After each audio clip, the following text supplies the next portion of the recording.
ডিসেম্বরের মাঝামাঝি সময়। ঠান্ডাটা বেশ জাঁকিয়েই পড়েছে। আমি বাইকে চেপে মহামায়া মাঠের দিকে যাচ্ছিলাম। তখন প্রায় বেলা পড়তে শুরু করেছে। এদিককার লোকেরা আবার রাত 9টার মধ্যে শুয়ে পড়ে, তাই চারপাশ আস্তে আস্তে ফাঁকা হতে শুরু করেছে। পেশায় মেডিকেল রিপ্রেজেন্টেটিভ হওয়ার সুবাদে আমাকে এখানে ওখানে নানা জায়গায় ঘুরে বেড়াতে হয়। এই সূত্রেই এই দিকে আমার যাতায়াত রয়েছে। সারাদিন ঘুরে ক্লান্ত হয়ে পড়েছিলাম। ঠিক করলাম সামনেই পল্টুদার চায়ের দোকানে একবার ঢুঁ মেরে আসি। দোকানে গিয়ে দেখি চায়ের আসর একেবারে জমে উঠেছে। তার মধ্যমণি আমাদের সেই বৃদ্ধ বন্ধুটি বরেন বাবু। ও এই দেখুন, বরেন বাবুর কথা বলতে গিয়ে মনে পড়ল আমি কে সেটাই তো বলা হয়নি। আমার নাম অর্ক দত্ত, পেশায় মেডিকেল রিপ্রেজেন্টেটিভ। নামটা যত বড়, কাজটা ততটাও আরামের নয়। আমাকেও মফস্বলের নানা হাসপাতালে ঘোরাঘুরি করতে হয়। তবে বরেন বাবুর সঙ্গে আমার পরিচয় একটু অদ্ভুত ভাবেই। তখন সবে এই অঞ্চলে আসা শুরু করেছি। একদিন সন্ধেতে কাজের থেকে ফিরছিলাম, খুব চা খেতে ইচ্ছে করছিল। আমি তখন যাচ্ছিলাম এই পল্টুদার চায়ের দোকানের পাশ দিয়ে।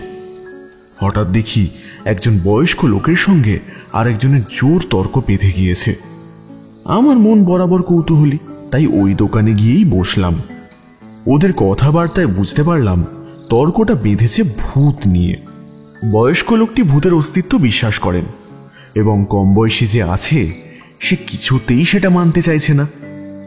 চা খেতে খেতে আমিও যোগ দিলাম সেই আড্ডায়। সেই থেকেই আমাদের পরিচয়। আর এই ভূতান্বেষী লোকটি আমাদের সে বৃদ্ধ বন্ধু বরেন্দ্রনাথ সমাদ্দার। বরেনবাবু অগাধ জ্ঞানের অধিকারী। শুনেছি তিনি নাকি কবিরাজ ছিলেন, তাই তাকে নানা জায়গায় ঘুরতে হয়েছে, আর সেই থেকেই তার নানা রকম ভৌতিক অভিজ্ঞতা হয়েছে।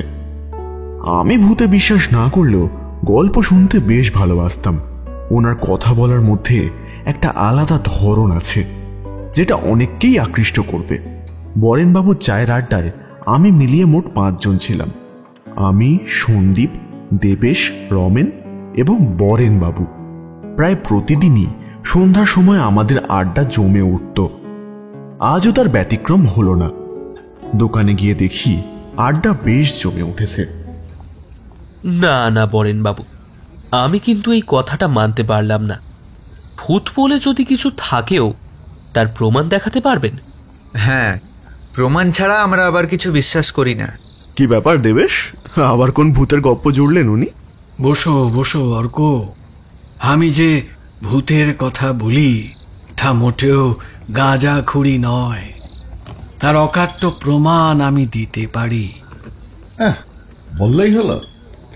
এত সহজে কি ভূত দেখা যায় নাকি? ভূত হলো দেহহীন মানুষ, তাদের অস্তিত্ব আছে। বুঝতে গেলে একটু সজাগ থাকতে হয়, তাদেরকে বুঝতে হয়। এসব নিয়ে অনেক ঘেঁটেছি আমি। তোমরা বিশ্বাস করো আর না করো, যে আছে সে আছে। ঠিক আছে, ভূত যদি থেকেই থাকে তাহলে আপনি রায়পুরের বিজয় বিশ্বাসের বাগান বাড়িতে আমাদের নিয়ে চলুন। শুনেছি ওখানে নাকি রাতের বেলায় অনেকে একটা লোককে ঘুরে বেড়াতে দেখেছে। সবাই ওকে বিজয় বিশ্বাসের ভূত বলে মনে করে। অনেক বছর আগে লোকটা নিজের চেম্বারে বসত আর ওখানকার সমস্ত লোককে স্বল্প পারিশ্রমিকে চিকিৎসা করত। কেউ কেউ তো আবার বলে বিজয় বিশ্বাস নাকি ধন্বন্তরী। অনেক মৃতপ্রায় রোগীকে তিনি নাকি সুস্থ করে তুলেছেন। ওনার 3 কুলে কেউ ছিল না, হয়তো যারা ছিল তারা এখন বিদেশ বিভুঁইয়ে। তবে ওনার মৃত্যুটা কিন্তু খুব রহস্যজনক। কেউ কেউ বলে শেষ বয়সে উনি নাকি শোকে পাগল হয়ে হার্ট অ্যাটাকে মারা গিয়েছিলেন। আবার কেউ কেউ বলে দিনের পর দিন কিসের একটা ভয় তাকে যেন গ্রাস করেছিল, তাই নাকি তিনি সুইসাইড করেছেন। ওনার বাগানের খুব শখ ছিল। উনি থাকাকালীন একজন মালি ওই বাগানের যত্ন নিত, কিন্তু তারপর সেও একদিন চলে যায়, আর তার বছর কয়েক পরেই বিজয় বিশ্বাস মারা যান। তারপর থেকেই সেই বাগান বাড়ির আশপাশ দিয়ে কেউ আর সন্ধ্যার পর যায় না। তুমি এত কিছু জানলে কিভাবে? বিশ্বাস করা শুরু করলে নাকি? না না, একেবারেই নয়। বরেনবাবু তো প্রমাণ করবেন ওখানে কি আছে, তাই না? তা ঘটনাটা শুনে কি বুঝলেন? Very interesting. ঠিক আছে, তোমাদের যখন বিশ্বাস হয় না তখন কাল রাত 10টার সময় সবাই আমার বাড়ি চলে এসো। সেখান থেকেই না হয় রওনা দেওয়া যাবে। সবাই সেই প্রস্তাবে রাজি হয়ে গেলাম। সেদিনের মতো সবাই যে যার বাড়ি চলে গেল। পরের দিন বরেনবাবুর কথা মতো তার বাড়ির দিকে রওনা হলাম। একটু ভয় ভয় করছিল, কিছু হবে না তো? না না, ভূত বলে যখন কিছু নেই তাহলে সব ভাবছি কেন? অকারণেই ভয় পাচ্ছি। এসব ভাবতে ভাবতে বরেনবাবুর বাড়ির কাছে পৌঁছে গেলাম। গিয়ে দেখি আমি ছাড়া আর কেউই আসেনি। সব যে যার কাজের অজুহাত দেখিয়ে চম্পট দিয়েছে। বরেনবাবু ঠাট্টা সুরে বললেন, কি হে, বাকিদের খবর কি? সবাই তো দেখছি ভূতের নাম শুনেই গা ঢাকা দিয়েছে। তাহলে ভূত দেখলে কি করতো?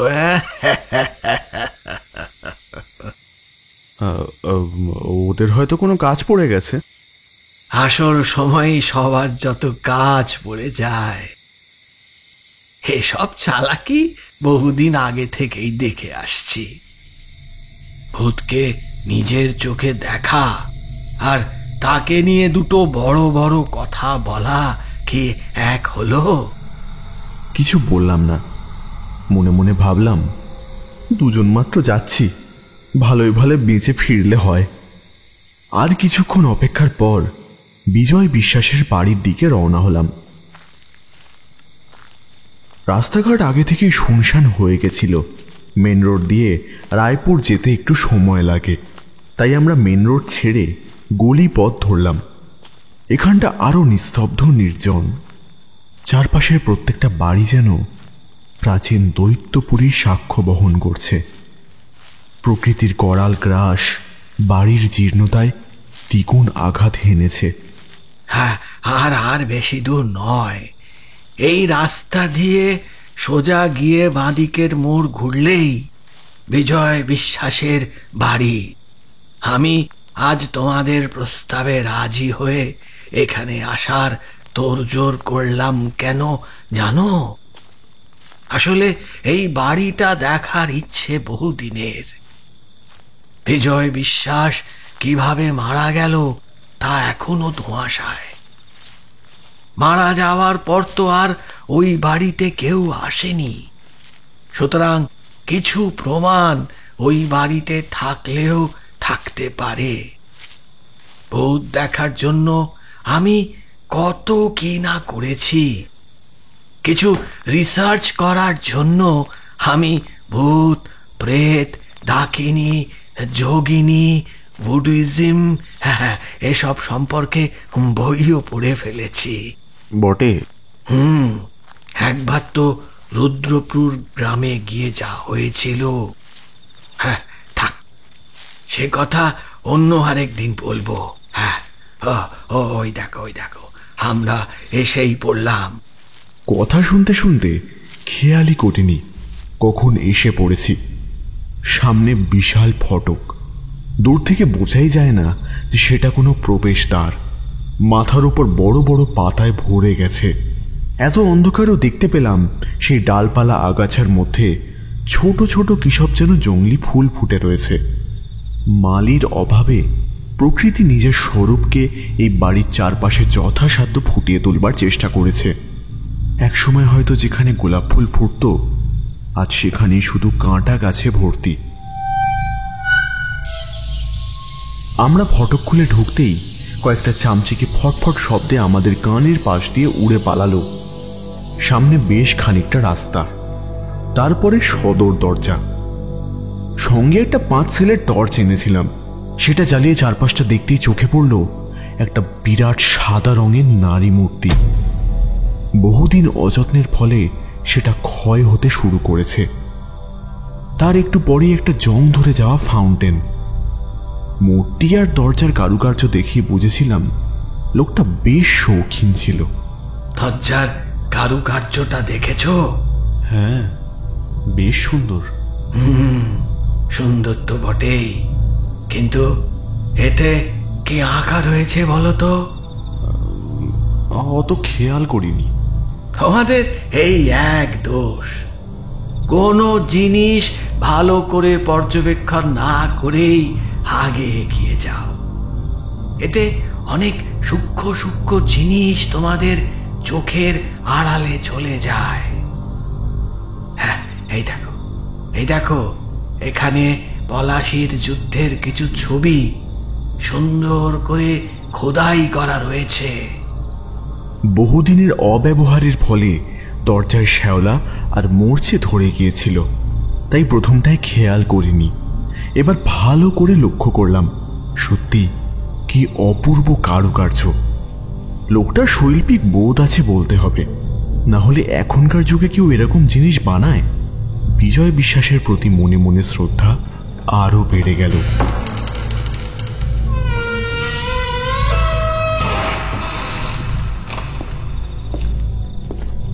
দরজাটা একটু ঠেলতেই প্রচন্ড শব্দ করে খুলে গেল। আমরা ঘরের ভিতরে ঢুকলাম। চারপাশে জমাট বাঁধা অন্ধকার। অন্ধকার বলে কিনা জানি না, তবে এই ভেতরটায় এসে একটু বেশি শীত করতে লাগলো। অর্ক, তুমি এদিকটায় দেখো, আমি ওই ঘরে গিয়ে দেখছি কিছু পাওয়া যায় কিনা। এই কথা বলেই বরেনবাবু পাশের ঘরের দিকে চলে গেলেন। আমি টর্চ চালিয়ে এদিক সেদিক দেখছিলাম। হঠাৎ ঘরের একদম কোনায় চোখ পড়ল। দেখলাম কি যেন একটা চকচক করছে। কাছে গিয়ে দেখি সেটা একটা বাচ্চার হাতের চুড়ি, তাতে পাথর লাগানো রয়েছে। টর্চের আলো পড়তেই সেটা চকচক করছিল। কাছে গিয়ে সেটাকে ভালো করে দেখলাম। এই বাড়িতে বাচ্চা থাকতো? থাকলে কেউ কোনোদিন দেখেনি কেন? মনে মনে এসব ভাবছি, এমন সময় ঘটলো একটা অদ্ভুত ঘটনা। দেখি একটা সুন্দর ফুটফুটে ৬-৭ বছরের বাচ্চা হাসতে হাসতে এগিয়ে আসছে।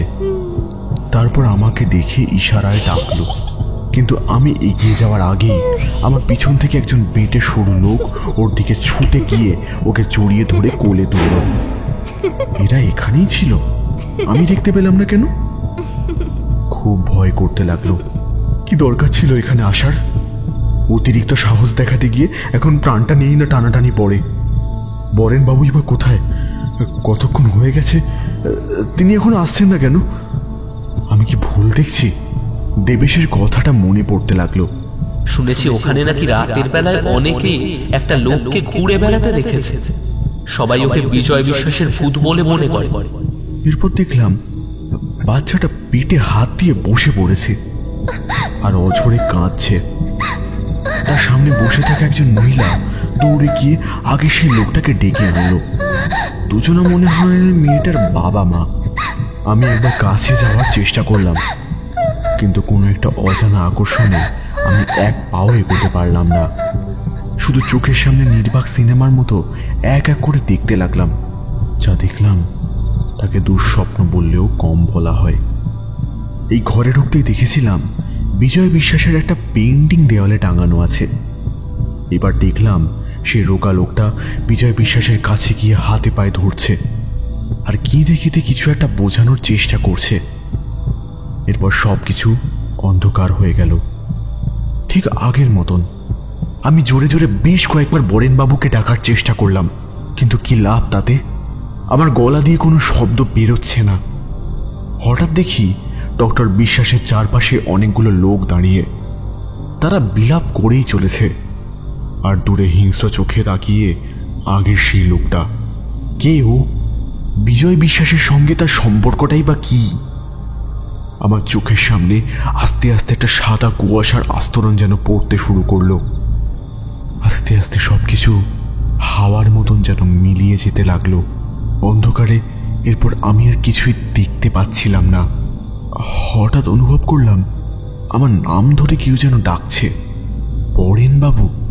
অর্ক, অর্ক, কতক্ষণ ধরে তোমাকে ডেকে চলেছি, ওঠো। আমি কোথায়? এটা কোন জায়গা? সেটা তো আমারও প্রশ্ন। তুমি এখানে এলে কিভাবে?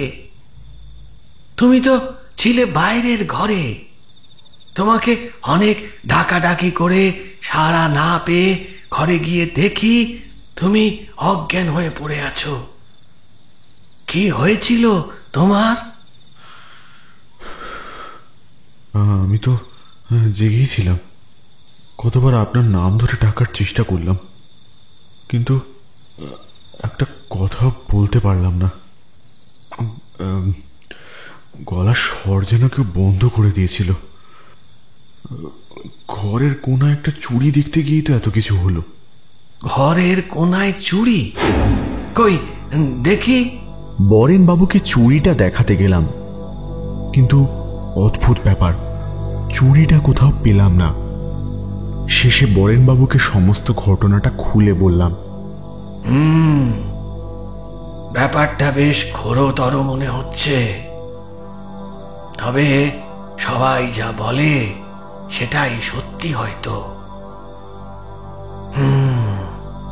আমিও ওই ঘর থেকে ডাক্তারবাবুর ফ্যামিলি সম্পর্কে জানতে পারলাম। ঘরে গিয়ে অনেক খোঁজাখুঁজির পর দেখি একটা ড্রয়ারের মধ্যে কতগুলো ফটো রয়েছে। বেশ কিছুক্ষণ দেখে বুঝলাম ওটা ফ্যামিলি ফটো, কারণ সবার মুখের মধ্যেই বেশ কিছু মিল রয়েছে। ও তাই নাকি? শুধু তাই নয়, আর একটা ডায়েরিতে সবার নামও পেলাম। বিজয় বিশ্বাসের বউ ছিলেন রমলা। তাদের এক ছেলে ও এক মেয়ে ছিল। বলছি এই কারণে ওরা এখন এখানে আর থাকে না।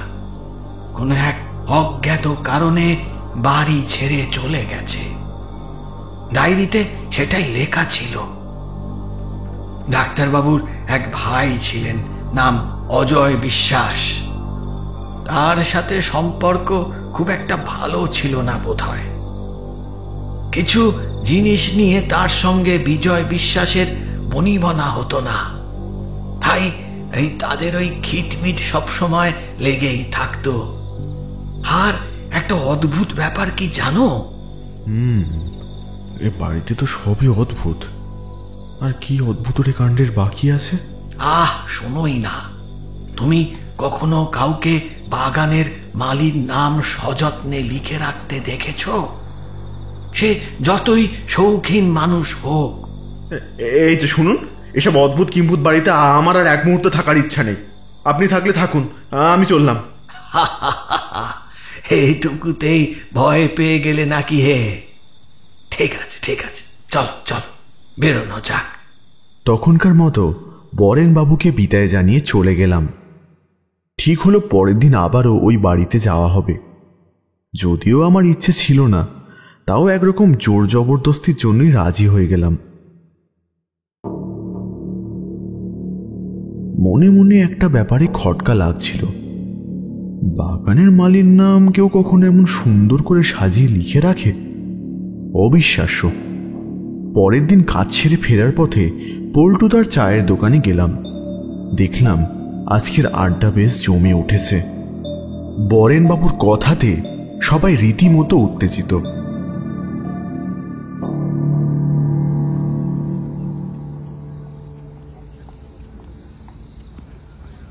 আরে অর্ক, এসে গেছো দেখছি। তুমি নাকি কাল ভূত দেখেছ? আরে ছো, ওসব ভূত টুত স্রেফ বাজে কথা। আসলে কাল এত আলোচনা করে অর্কর মাথাটা একটু গুলিয়ে গিয়েছিল। তারপর বোধহয় 2-1 পেগ। দেখ, তুই খুব ভালো করেই জানিস আমি এসব জিনিস একদম পছন্দ করি না। তাছাড়া যা দেখেছি সেসব ভূত না হলেও অবাস্তব নয়। ওই বাড়িতে কিছু তো একটা আছেই, আর তাছাড়া একটা রহস্যও আছে। অদ্ভুত একটা ব্যাপার। তোরা তো আর গেলি না, গেলে বুঝতিস। তুইও ভূতে বিশ্বাস করতে শুরু করলি নাকি রে? সে তোরা যা বলিস বল। আমি ভাবছি একটাই জিনিস, লোকটা আদৌ পাগল ছিল না তো? কেন বলতো? না মানে আমি বলছি তোমাদের তো তখন পুরো ঘটনাটা বলাই হয়নি। অর্ক ওই ঘরে থাকাকালীন আমি কয়েকটা জিনিস খুঁজে পাই। ওদের ফ্যামিলি ফটো, একটা ডায়েরি যার মধ্যে ওদের ফ্যামিলির সমস্ত ডিটেলস লেখা ছিল, আর একটা কাগজ যেটা ওর ড্রয়ারের মধ্যে একটা ছোট নোটবুকের ভেতর পেয়েছিলাম। সেখানে ওর বাগানের মালির নাম লেখা ছিল। এই কাগজটা আমি নিয়েও এসেছি। সবাই মিলে ঝুঁকে পড়ে দেখলাম একটা পুরনো হলদে হয়ে যাওয়া কাগজের উপর লেখা রয়েছে ভিখারাম মালি, ব্র্যাকেটে 1990 থেকে 1995 সাল। তার নিচে একটা ঠিকানা, আর ঠিক তারপরেই আরেকজন মালির নাম লেখা, পেয়ারেলাল।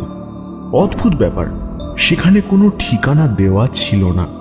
আমার মনে হয় ভিকারামি ওই বাড়ি ছেড়ে চলে গিয়েছিল, তারপর বোধহয় পেয়ারেলাল মালিক হিসেবে জয়েন করে। ঠিকই বলেছ, কিন্তু আমার একটা ব্যাপারে খটকা লাগছে। ভিকারাম যদি এত বছর ওই বাড়িতে মালি হিসেবে কাজ করে, তাহলে হঠাৎ ছেড়ে দিল কেন? তারপর আসে ঠিকানা। একজনের ঠিকানা রয়েছে তো আরেকজনের নেই কেন? আর তাছাড়া আরো একটা প্রশ্ন আসে, অর্ক যা যা দেখলো সেগুলোই বাকি, সত্যি না মিথ্যে? আমি অর্ককে বলেছি আজ আমি আরো আরেকবার ওই বাড়িতে যাব। তোমরা তো সব ভিতর ডিম, মুখেই বড় বড় কথা বলো, কাজের বেলা অষ্টরম্ভা। কাল আমার অফিসে কাজ আছে, এখন বছরের শেষ দিকে বিশাল চাপ। গল্পটা বেশ ইন্টারেস্টিং ঠিকই, কিন্তু আমি এসবের মধ্যে নেই। আমি কিন্তু যাব। আপনার ওই 200 বছরের বুড়ো ভূত আমার কিছুই করতে পারবে না, এই আমি বলে রাখলাম। সেই কথা মতো আমরা 3 জন রওনা হলাম বিজয় বিশ্বাসের বাড়ির দিকে।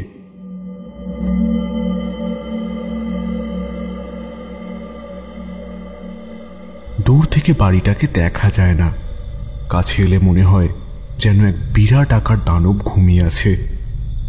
আজ আবার অমাবস্যা, চারিদিক অন্ধকার, বাতাসের মৃদু সনসন শব্দ ছাড়া আর কোনো শব্দও শোনা যায় না।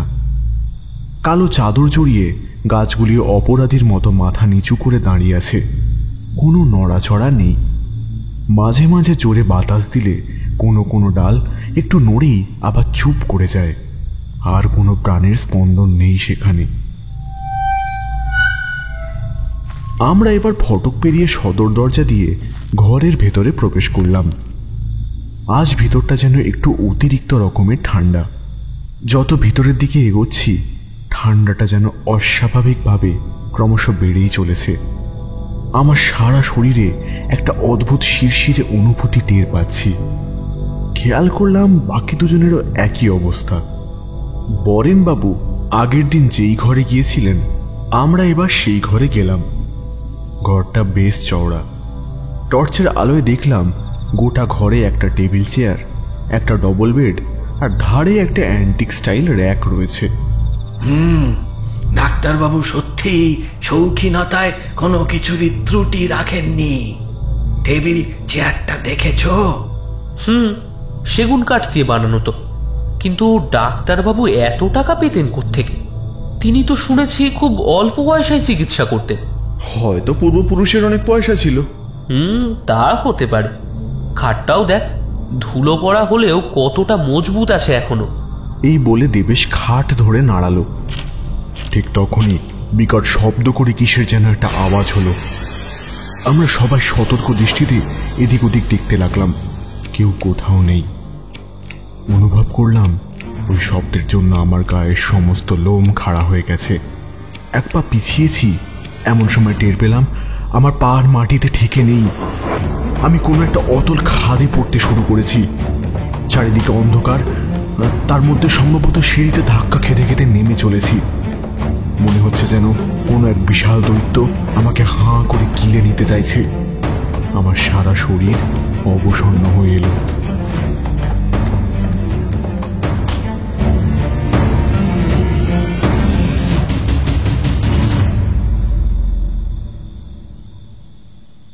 জ্ঞান যখন ফিরল, দেখি সামনে বরেনবাবু আর দেবেশ বসে আছে। আমি উঠে বসতেই বরেনবাবু বললেন, হ্যাঁ, এখন ঠিক আছো তো অর্ক? হ্যাঁ, মাথার পিছনে সামান্য চোট লেগেছে। ডাক্তারের বাড়িতে চোরা কুঠুরির মতো যে এরকম ঘর আছে তা তো ভাবতেই পারিনি। মানে সরি ভাই, আমার জন্যই তোর এরকম হলো। আরে ঠিক আছে, তুই বা কি করে জানবি? এখন সময় নষ্ট না করে তাড়াতাড়ি চলো, রাত কিন্তু আরো বাড়তে চললো। সাবধানে দেখে শুনে চলবে। অর্ক, দেবেশ, তোমাদেরকে বললাম তোমরা সবাই একসঙ্গে থেকো। আমার এই জায়গাটা ঠিক সুবিধের ঠেকছে না বাবা।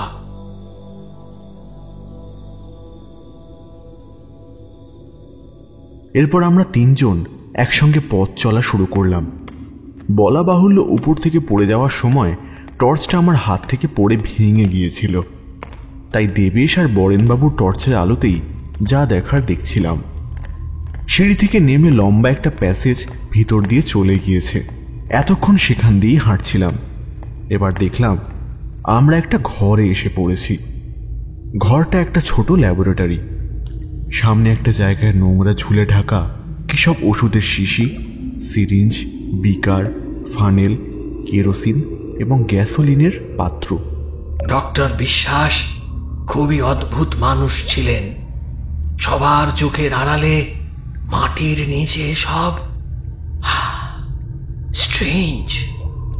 এই তোমরা দেখো তো কোনো দরকারি কিছু খুঁজে পাও কিনা। আমার সঙ্গে কোনো টর্চ না থাকায় আমি বরেনবাবুর সঙ্গেই রইলাম। দেবেশ ঘরের এদিক ওদিক খুঁজতে লাগলো। আমি এবং বরেনবাবু ঘরের একদম কোণে পুরনো আমলের একটা ট্রাঙ্ক দেখতে পেয়ে সেটা খুললাম। খুলতে বেশি বেগ পেতে হলো না, কারণ তালাটাই মরচে ধরেছে। তারপর যা দেখলাম তাতে গোটা শরীর গুলিয়ে উঠল। বাক্সটা খুলে দেখি ওর ভিতরে রয়েছে একটা কঙ্কাল। বাপরে, কি গন্ধ! কতদিনের পুরনো এটা? দেখে তো মনে হচ্ছে এটাকে বহু বছর ধরে এই ট্রাঙ্কে বন্দি করে রাখা হয়েছিল। তাই এত বছর পর আমরা খুলতেই সেখান থেকে মরা পচার গন্ধ বের হতে শুরু করেছে। কোনো রকমে নিজেদের সামলে নিয়ে একটু ধাতস্থ হয়েছি। হঠাৎ বুঝতে পারলাম ঘরের মধ্যে যেন শোঁ শোঁ করে ঝোড়ো হাওয়া বইছে, যেন যেন এত বছরের অভিশাপ আবার জেগে উঠছে। বরেনবাবু, এটা কি হচ্ছে বরেনবাবু? এই শোঁ শোঁ শব্দ কোথা থেকে আসছে? বরেনবাবুকে প্রশ্ন করে এই কথাটাই ভাবতে লাগলাম যে ডক্টর বিশ্বাসের এত গোপনীয়ভাবে ল্যাবরেটরি রাখার কারণটাই বা কি ছিল। বরেনবাবু আমার কথার কোনো উত্তর করলেন না। আমি বার কয়েক বরেনবাবুকে ডাকলাম। বরেনবাবু, ও বরেনবাবু, কি হলো? আমার কথা শুনতে পাচ্ছেন না নাকি? বরেনবাবু আমার কথার কোনো উত্তর না দিয়ে পাশের ঘরে চলে গেলেন। আমার হাতে কোনো টর্চ না থাকায় ঘরটা আবার অন্ধকার হয়ে গেল। ঘটনার আকস্মিকতায় প্রথমে বিস্মিত এবং পরে ভয় লাগতে শুরু করলো। দেবেশ, বরেনবাবু, আমায় ফেলে রেখে আপনারা কোথায় চলে গেলেন? আমার মাথা কাজ করছে না। সমস্ত অবাস্তব অলীক জিনিসকেও আমার এখন সত্যি বলে মনে হচ্ছে। আমার সারা শরীরে একটা ঝিম ধরা অনুভূতি। ঠিক আগের বারের মতোই এবারও যেন আমার পা দুটো নিয়ন্ত্রণে নেই। আমি জেগে রয়েছি, কিন্তু অদ্ভুত এক তন্দ্রা গ্রাস করেছে আমায়। সেই মুহূর্তে আমি একটা ছায়ামূর্তিকে দেখতে পেলাম। কে কে ওখানে? কোনো উত্তর এলো না। আমি উপায় না দেখে তাকে অনুসরণ করতে লাগলাম। ও আমাকে সেই লম্বা প্যাসেজটার মধ্যে দিয়ে নিয়ে যাচ্ছিল। এগিয়ে যাওয়া ছাড়া আমার কাছে আর কোনো উপায় নেই। এই আঁধারের জগতে আমি যেন যাযাবর। একটু পরেই মনে হলো আমার চারপাশে কে যেন হাঁটছে। সে উপস্থিতি টের পেয়ে আমি দাঁড়িয়ে গেলাম, সঙ্গে সেও যেন থেমে গেল। তারপর আবছায়া হাওয়ায় একটা ফিসফিসানি শোনা গেল। এগোতে থাক, এগোতে থাক, বাড়ির নাম চোরাবালি। এ হলো আঁধারের ঘর, বিক্রি হয় টুকরো টুকরো মালি।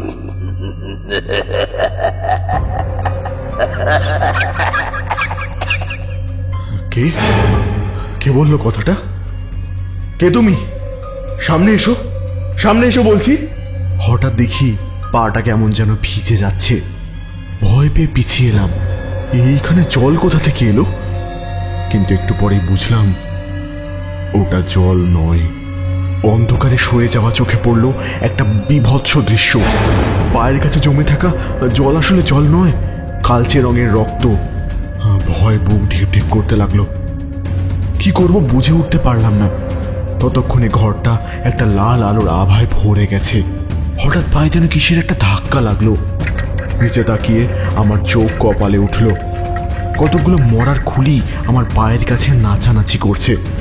সে ভয়ঙ্কর মুখগুলো দেখে পিলে চমকে উঠল আমার। কয়েক পা পিছিয়ে গেলাম আমি, কিন্তু পিছনে কে যেন দাঁড়িয়ে আছে। তার গায়ে ধাক্কা লাগলো আমার। ভয় পিছন ফিরে তাকালাম না। হঠাৎ তার একটা নখ যেন আমার পিঠ স্পর্শ করলো। তার আঘাতে পিঠ চিরে গেল। আমি তখন পাগলের মতো চিৎকার করে উঠলাম।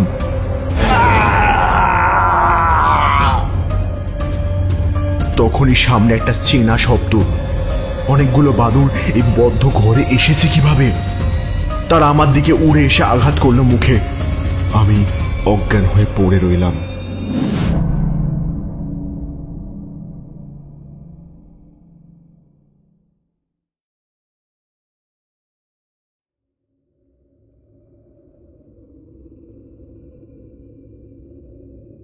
জ্ঞান যখন ফিরল তখন দেখলাম আমি সেই আগের জায়গাতেই পড়ে আছি, কিছুক্ষণ আগে যেখানে আমি অজ্ঞান হয়ে গিয়েছিলাম।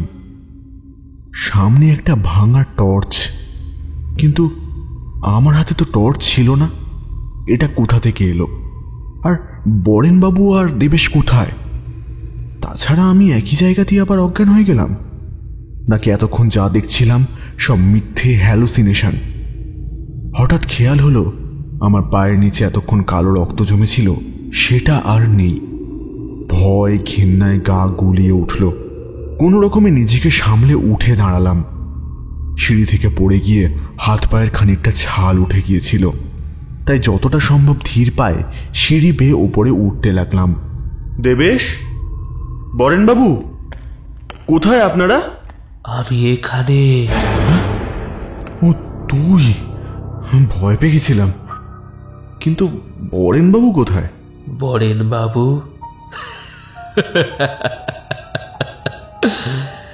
উনি তো বাড়ির পিছন দিকের ওই ছোট মাঠটায় গেছেন। বাড়ির পিছনের দিকে ছোট মাঠ আছে? হ্যাঁ, বরেনবাবুকে তো সেদিকেই যেতে দেখলাম। আয়, আমার সঙ্গে আয়। অন্ধকারে দেবেশকে দেখে প্রথমটায় বুকের ভিতরটা ছ্যাঁত করে উঠেছিল। অন্ধকারে ও যে এতক্ষণ দাঁড়িয়েছিল সেটা খেয়ালই করিনি। দেবেশকে অনুসরণ করে সিঁড়ি বেয়ে উঠতে লাগলাম।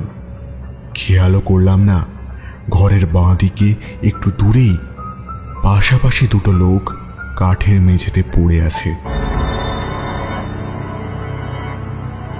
বাড়ির বাইরে পা রাখতেই আবার সারা শরীরে শিরশিরানি টের পেলাম।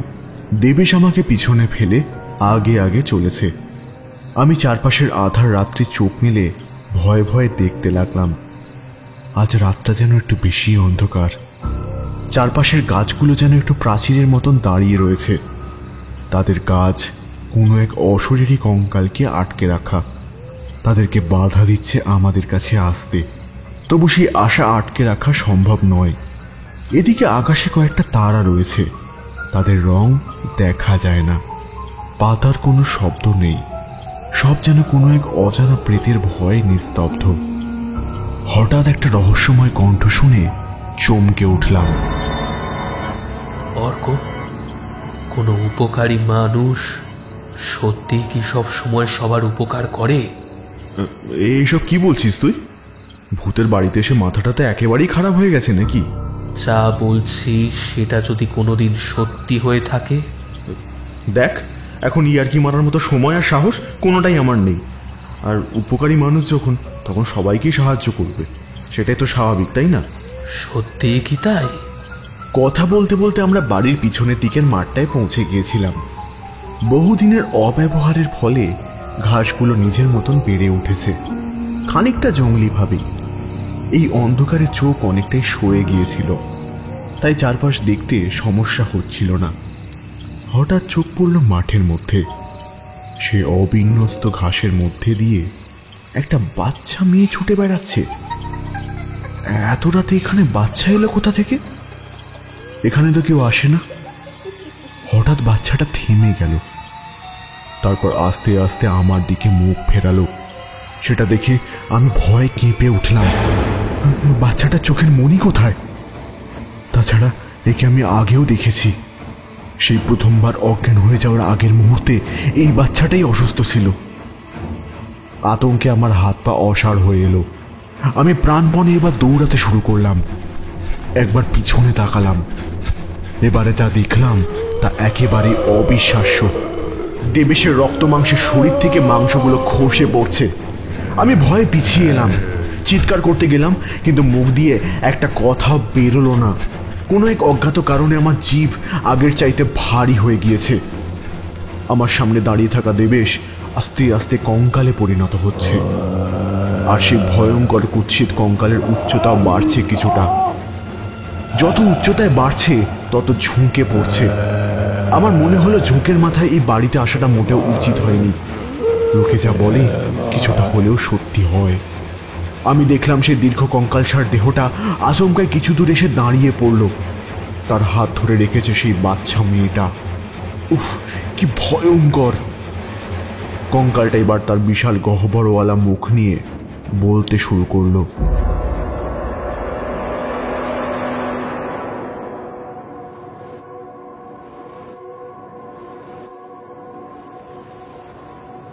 আজ থেকে বেশ কয়েক বছর আগে তোমার মতো আমিও ভাবতাম ভলা ইনসান সুপার ভলা করে, কিন্তু আমি ভুল ছিলাম। আমার নাম আপনি শুনে থাকবেন, আমি ভিকারাম। बहुत दिनों से हमें डॉक्टर बाबूर माली छिलाम। हमारा एक छोटा सा परिवार था, बहुत खुश छिलाम हमरा। किंतु एक दिन हमार मेटा खेलते खेलते बगानेर कुछ गाछ नष्ट करे फेले। डॉक्टर साहब बाड़ी फिरे मेटा के बहुत डांटे। बाद में सब ठीक ठाक चलछिलो, किंतु एक दिन अचानक हमार मेटा असुखे पड़लो।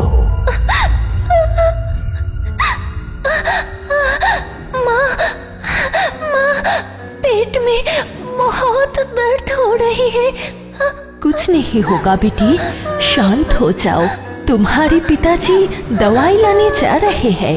सियाकी पिताजी, सियाकी पिताजी, जल्दी इधर आओ। আমি ডাক্তার সাহেবের কাছে মদদ মাंगने গেলাম, হাতে পায়ে ধরলাম।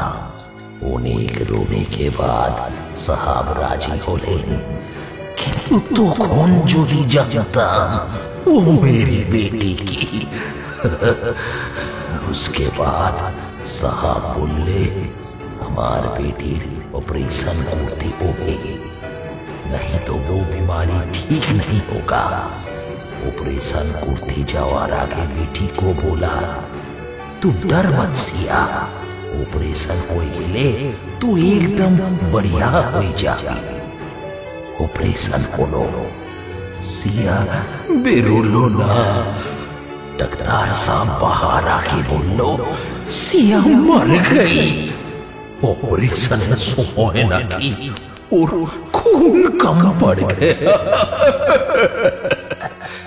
इसलिए उसकी मौत हो गई।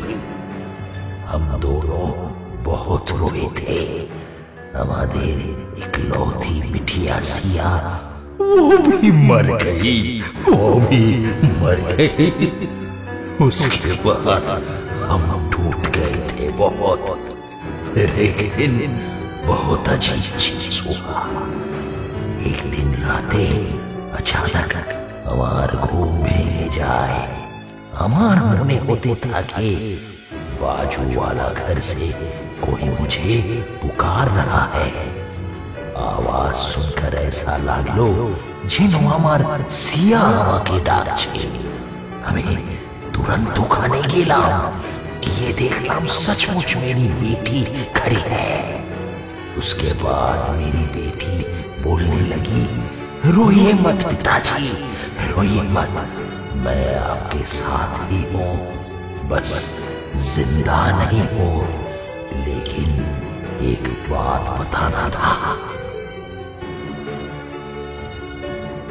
হঠাৎ যেন একটা চেনা আওয়াজ শুনতে পেলাম। কানের কাছে হিন্দুস্তানি ভাষা ও দেবেশ যেন অস্পষ্ট হতে শুরু করেছে। একটা ধোঁয়ার চাদরে সবকিছু মুড়ে যেতে শুরু করলো। আমার ভয়ে যেন ততক্ষণে অনেকটাই কেটে গেছে, কিন্তু সেই ধোঁয়া আমায় যেন অবশ করে দিচ্ছে। কিছুতেই বুঝে উঠতে পারছি না। আমি প্রাণপণে চিৎকার করলাম, দেবেশ! কিন্তু কোথাও কিছু নেই। সবকিছু যেন সেই কুয়াশার মধ্যে ধীরে ধীরে মিলিয়ে গেছে। কিন্তু আর একটা পরিচিত কণ্ঠে আমার চমক ভাঙল। অর্ক, অর্ক, তুমি ঠিক আছো? আপনি এতক্ষণ কোথায় ছিলেন বরেনবাবু? আর আপনার কপালে কি লেগে আছে ওটা? টর্চের আলোটা ভালো করে মাথার উপরে ফেলে দেখলাম সেখানে 3টে কালো কালো আঙুলের ছাপ রয়েছে।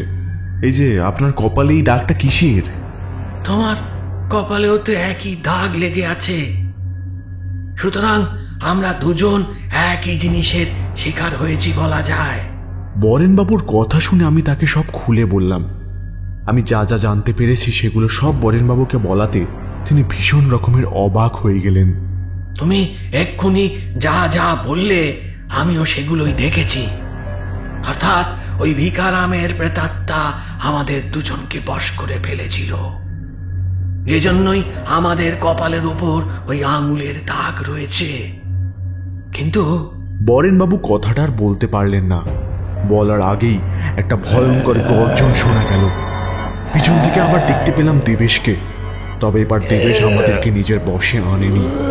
বলা ভালো, ভিখারাম দেবেশ ছাড়া আর কাউকে নিজের বশে আনেনি। তুমি আমার বন্ধু দেবেশকে কেন নিজের বশে নিয়ে রেখেছো? ও কি দোষ করলো? कुछ नहीं, तो तेरा देख। কি চাই তোমার? सच, मुझे सच बोलना है, जो सबका जानना जरूरी है। उस दिन मेरी बेटी मुझे बोली, ये डॉक्टर उसका बलात्कार किया। फिर मेरी प्यारी बेटी का दिल, गुर्दा और क्या क्या लेके बेच दिया। ये सच जानने के बाद मुझे यहाँ से दूर जाना था, लेकिन 2 दिन बाद मुझे बेहोश कर दिया। তুমি যা বলছো তার প্রমাণ কি? একজন ডাক্তার কেন একটা বাচ্চা মেয়ের এমন সর্বনাশ করবে? पैसा, पैसा, सबको पैसा मांगता। কিন্তু আমরা তো শুনেছি বিজয় বিশ্বাস খুব ভালো একজন মানুষ ছিলেন। সেই মানুষ এমন কাজ করবেন ভাবা তো অসম্ভব ব্যাপার। অন্তত আমি তো একজন ডাক্তার, আমি তো জানি অন্য ডাক্তাররা কেমন হয়। मतलब तू डॉक्टर साहेब के बारे में कोनो सच बोल भी ना, नहीं तो फिर दोनों को जिंदा रखने का क्या फायदा? এই কথা বলেই দেবেশ আমাদের দিকে এগিয়ে এলো। আমরা দুজনেই দেখতে পেলাম একটা কালো ছায়া দেবেশের চারপাশটাকে যেন ঘিরে দাঁড়িয়ে রয়েছে। তার উচ্চতা কমপক্ষে 7 ফুট তো হবেই। সেই কালো ছায়া যে আসলে ভিখারাম সেটা আমাদের বুঝতে খুব একটা অসুবিধা হলো না। এমন অবস্থায় আমি আবিষ্কার করলাম যে আমাদের পালানোর কোনো পথ নেই। পিছনে একটা মোটা দেওয়াল, এখান থেকে আমাদের বাঁচা প্রায় অসম্ভব। আমি বরেনবাবুকে কি একটা যেন বলতে গেলাম, কিন্তু গলা শুকিয়ে কাঠ হয়ে গেছে, তাই মুখ দিয়ে কোনো কথাই বেরোলো না আর। এমন সময় হঠাৎ বরেনবাবু নিজের ঝোলার ভিতরে হাত দিলেন, বের করে আনলেন একটা ছোট্ট কাঁচের শিশি। আর ঠিক তখনই একটা লম্বা হাত এসে আমার গলাটা চেপে ধরল। আমি আঘাতের আচমকা আবির্ভাবে চমকে উঠেছিলাম। একটু পরে বুঝতে পারলাম যে আমার দম আটকে আসছে। আর আমার ঠিক চোখের সামনে 2টো লাল চোখ, সে বিভৎস চোখ যেন আমায় গিলে ফেলবে। ঠিক তখনই বরেনবাবুকে দেখতে পেলাম। তিনি কি যেন একটা বের করে দেবেশের হাতে ফুটিয়ে দিলেন, একটা সূচ। সঙ্গে সঙ্গে দেবেশ রূপে ভিখারাম ছিটকে পড়ল দূরে, সঙ্গে একটা কান ফাটা চিৎকার। চলো চলো চলো এখান থেকে, হ্যাঁ আমাদের আমাদের ছাদে যেতেই হবে, হ্যাঁ না হলে সবকিছুই শেষ হয়ে যাবে। আমি আর কোনো কথা না বলে এই ঘর থেকে বেরিয়ে এলাম। গন্তব্য এই ভুতুরে বাড়ির ছাদ। একটা সিঁড়ি খুঁজে পেলাম, কিন্তু সেটার এতটাই দুরবস্থা যে আমরা দুজনে দাঁড়িয়ে পড়লাম। কিন্তু হাতে বেশি সময় নেই, এদিকে বরেনবাবুর কথা মতো ছাদে যাওয়া খুব জরুরি। আমরা কোনো রকমে ছাদে উঠতে লাগলাম। আমি যদি খুব ভুল না হই, ছাদে গিয়ে আরেকজনের দেখা পাবো। কে? কাকে দেখতে পাবো? ভয় নেই, সে কোনো ক্ষতি করবে না। বরেনবাবুর কথা শুনে আমি একটু ভয় পেয়ে গেলাম। আমার রক্ত ঠান্ডা হয়ে এলো যেন। তবু উপরে উঠে এলাম। সিঁড়িগুলো বেশ নড়বড়ে হয়ে গেছে, খুব সাবধানে পা না ফেললে অবধারিত মৃত্যু। একটু পরেই একটা খোলা দরজা দেখতে পেলাম, মুখটা হালকা আগাছায় ভরে গেছে। আমরা সেগুলো পেরিয়ে ছাদে উঠে এলাম। ছাদটা খুব একটা অন্ধকার নয়। হরক, ওদিকে দেখো, বলে আঙুল দিয়ে দেখালেন সামনের দিকে। আমার চোখ সেই আঙুল লক্ষ্য করে দেখতে পেলেও একটা ছায়া মূর্তিকে। কে ওখানে? বিজয় বাবু? এবার ছায়া মূর্তিটা নড়ে চড়ে বসলো। আমি আঁতকে উঠলাম। কি করছেনটা কি? ওটা আমাদের অস্তিত্ব টের পায়নি, তবে উনি আমাদের অপেক্ষায় রয়েছেন। এই ঘরের দেওয়ালে দেওয়ালে তার চিহ্ন আছে, আমি দেখেছি। এমন সময় সেই ছায়ামূর্তি কথা বলা শুরু করলো। কে কে ওখানে? বলে মূর্তিটা ঘুরে দাঁড়ালো। আমার নজর গেল তার চোখের দিকে। সেখানে ভয়ানক চাহনির লেশমাত্র নেই। সেই জায়গায় চোখে যেন একটা আরতি ফুটে উঠেছে। দেখে মনে হয় অনেক কথা জমে আছে মনের গভীরে। তোমাদের আমি চিনি, তোমাদের অস্তিত্ব আমি টের পেয়েছি। আমায় বাঁচাও, আমায় মুক্তি দাও। কিন্তু আপনি তো মৃত, মুক্ত হয়েছেন অনেক আগেই। না না না, আমি আমি মুক্ত নই, আমি বন্দী। এই চাঁদেই আমার মৃত্যু হয়েছে, তাই তাই আমার মুক্তি নেই। লোক ভাবে আমি আত্মহত্যা করেছি, তাই তাই আমার আত্মার মুক্তির পূজা পাঠ সেই মতন হয়েছে। ফলে ফলে আমার মুক্তি হয়নি, কারণ কারণ ভিকারামের আত্মা মৃত্যু পর আমায় পাগল করে তুলেছিল। আমি আমি জানি আমি আমি ঠিক কি কি দোষ করেছি। সেই পাপের প্রায়শ্চিত্ত করার জন্যে সকলের নাম ঠিকানা লিখে রেখেছিলাম। 1 মিনিট, কিসের প্রায়শ্চিত্ত? হ্যাঁ, আর কতজনের এমন ক্ষতি করেছেন? শুধু ভিকারাম নয়, আরো আরো অনেক লোকের ক্ষতির কারণ আমি। তাই হয়তো ভিকারাম আমায় বন্দি করে রেখেছে। আমার এখানে অনেক কষ্ট, অনেক অনেক বেশি। আমার মুক্তি চাই, মুক্তি। ভিকারাম আমাদেরকে সব বলেছে, আর যদি আপনাকে মুক্তি দিই তাহলে ভিকারামের সাথে অন্যায় হবে। তাছাড়া আপনাকে মুক্তি দেওয়ার পদ্ধতি আমাদের জানা নেই। আমাকে মুক্তি দিতে গেলে ভিকারামের কঙ্কালকে ধ্বংস করতে হবে। আমি ওর হাতেই বন্দি, আর সেই কঙ্কাল আছে আমার ল্যাবে। হ্যাঁ, সেটা করব না। ওর মেয়েকে মেরে ফেলার পর ওর কি অবস্থা হয়েছিল আপনি কি বুঝেছিলেন? আমি সেই বাবের বল ভুগছি গত কয়েক দশক ধরে। আর সত্যি বলতে, তুমি যাকে ভিকারাম ভাবছো সে ভিকারাম আর নেই। সে এক বুদ্ধিহীন পিশাচে পরিণত হয়েছে। সে তোমাদের কেউ ছাড়বে না। তুমি এক কবিরাজ, তোমারও মুক্তি নেই ওর হাত থেকে। সুতরাং আমাকে মুক্তি দিতে না চাও, নিজেকে বাঁচাতে ওর কঙ্কাল ধ্বংস করো। বেশি দেরি করো না, বেশি দেরি করো না। ভোর হওয়ার আগে কাজ শেষ না করলে এখানেই বন্দি হয়ে থাকবে, এখানেই বন্দি হয়ে থাকবে। বরেনবাবু আরো কিছু বলতে যাচ্ছিলেন, আমি তার হাত ধরে সোজা টেনে নিয়ে গেলাম নিচের ঘরে। ল্যাবে গিয়ে দুজনে খুঁজতে লাগলাম সেই কঙ্কাল। আবার শোনা গেল সেই হুঙ্কার, অর্ক সে আসছে, তুমি তাড়াতাড়ি কঙ্কাল খুঁজে তাতে আগুন দেওয়ার ব্যবস্থা করো, আমি ওকে আটকে রাখছি। আমি কিছু বলার আগে বরেনবাবু ঘর থেকে বেরিয়ে গেলেন। অল্পক্ষণের মধ্যে আমি একটা কঙ্কালের বাক্স খুঁজে পেলাম। কঙ্কালটা যে বাক্সের মধ্যে রাখা ছিল তার উপরে লেখা ছিল ভিখারাম। বাইরে তখন শুনতে পাচ্ছি বরেনবাবুর গলার চিৎকার ও সেই হুঙ্কার ধ্বনি। আমি তালা ভাঙার জন্য তৎপর হলাম। দূরে চিৎকার শুনে বুঝতে পারলাম বরেনবাবু ধরাশায়ী হয়েছেন। আমি কম্পমান হাতে তালা ভাঙার চেষ্টা করতে লাগলাম।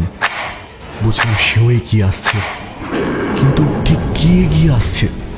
দেবেশ নাকি শুধুই ভিখারাম? কিছুক্ষণের চেষ্টায় তালা ভেঙে গেল।